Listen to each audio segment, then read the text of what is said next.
Chris, you have a fondness for E3 that I don't share at all.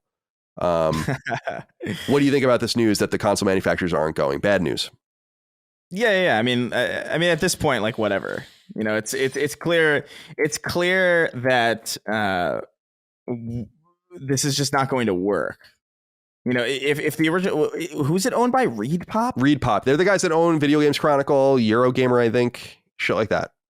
Yeah, just throw it away. I think the thing for me is, it's like, if something's not working, I'd rather see it go away than just to see it just sort of like limp along. Like, just don't let this happen. Like, I loved E3 for a very, very long time because it was a great excuse to have like a big party and just like have everybody over. We would watch the press conferences. We would drink. We would eat pizza. We would eat snacks. We would laugh.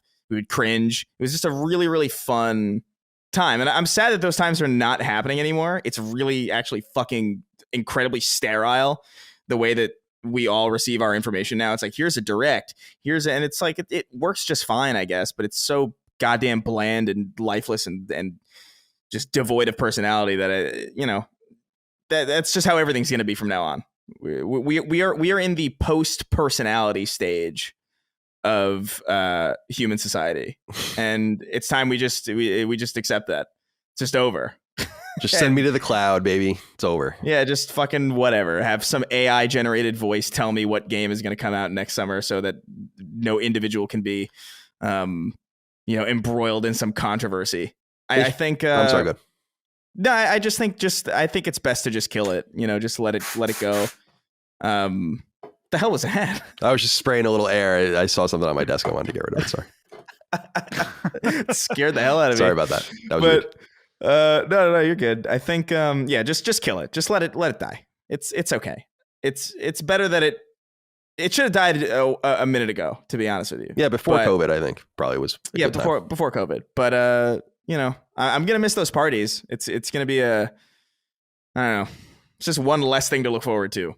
So real quick though about ReedPop, just to make sure, because something was activated in the back of my brain about a correction. I don't think they own Video Game Chronicle. Oh, they own VG 24/7. Oh, VG 24/7. I'm sorry. Yeah, because didn't they like ask us to like correct that on the record of the show at one point? Oh yeah, maybe. Oh yeah, that was right. Yeah, Andy reached out to me about that. Yeah, I'm sorry. Yeah, you're right. Yeah, I apologize. Okay.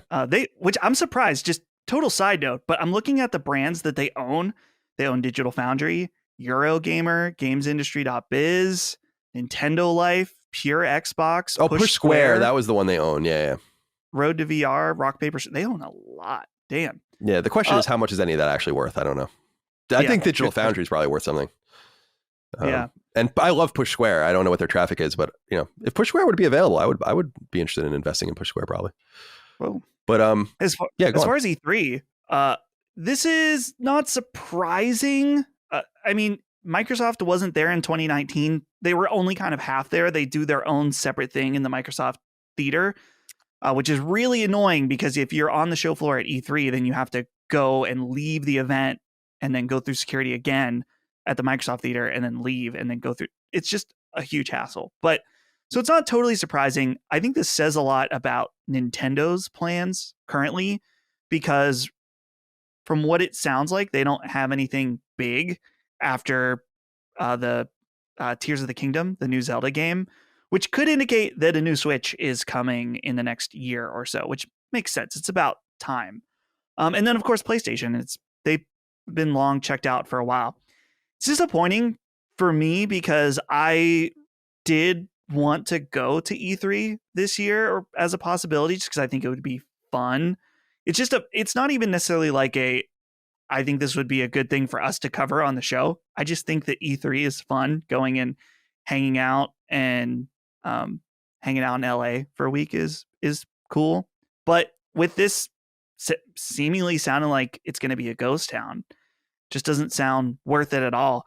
The bigger question to me is, are the big three going to be partnering with Keighley with Summer Game Fest instead? Is this going to be a stab in the back where they go over to Keighley's side instead?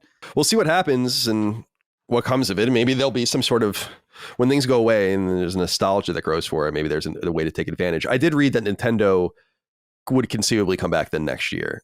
which would be a step in the right direction.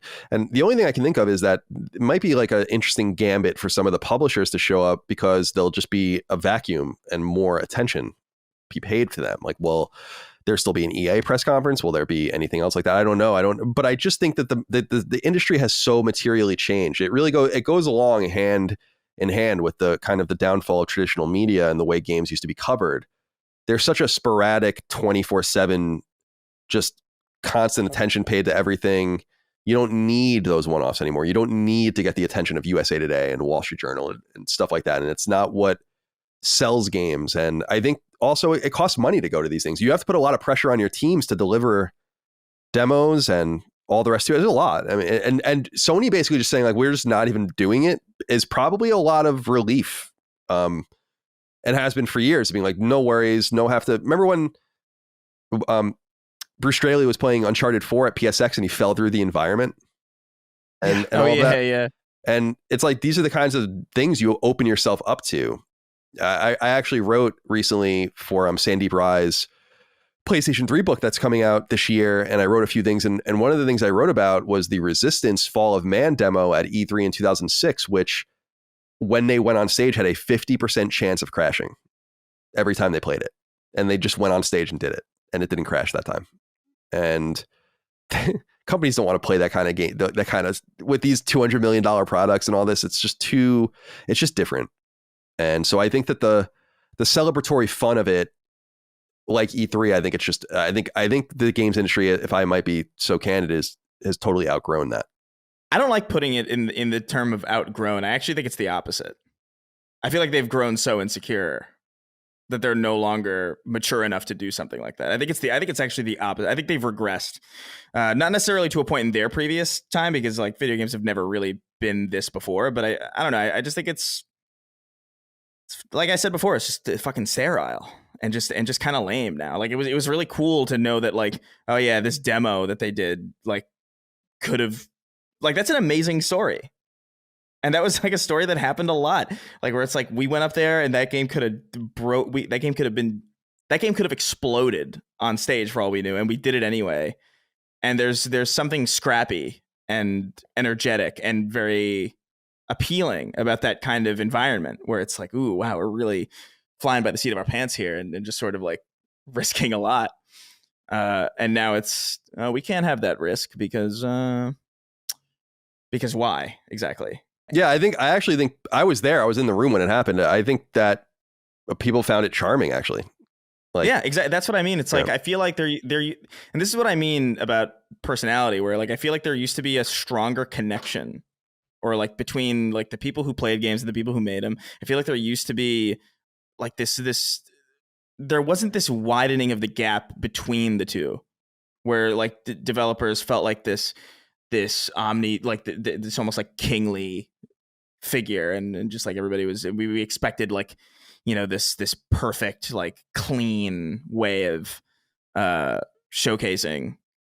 And I think now that it's just so lifeless. I mean, it's fine, I guess, if it makes investors feel more comfortable. And I know there's a lot more money in it now than there used to be, but it wasn't exactly chump change before either. That's true. So I don't know. I just think the direction we're going is so like unhuman in a way that's like kind of concerning me. Not even just from a game standpoint, but just general culture and in a broader sense, where it's like, why do we have to be so clean cut to the point where we're just like no different from AI? Basically, it's like we just have to be like perfectly. Everything needs to be perfect. Everything needs to be seamless. There can't be a single joke made. There can't be a single error. You remember that Yarn guy? Yarny. Yeah. Like you'll never see that again. Yeah, he was having like an emotional breakdown on the stage. I remember that. Yeah. And I think, but that's so, I don't know, it man. Was charming. It was very charming. That is a moment that sticks with me because I thought it was fucking beautiful. And we're just never going to have that again. It's just going to be this robot that just like, and the next game is Resident Evil. World premiere. Like fucking, it's so sad. World premiere. But I also, I mean, you know, it's the way things are going. You can't limit what's gone. But I do think it's like a sad shift.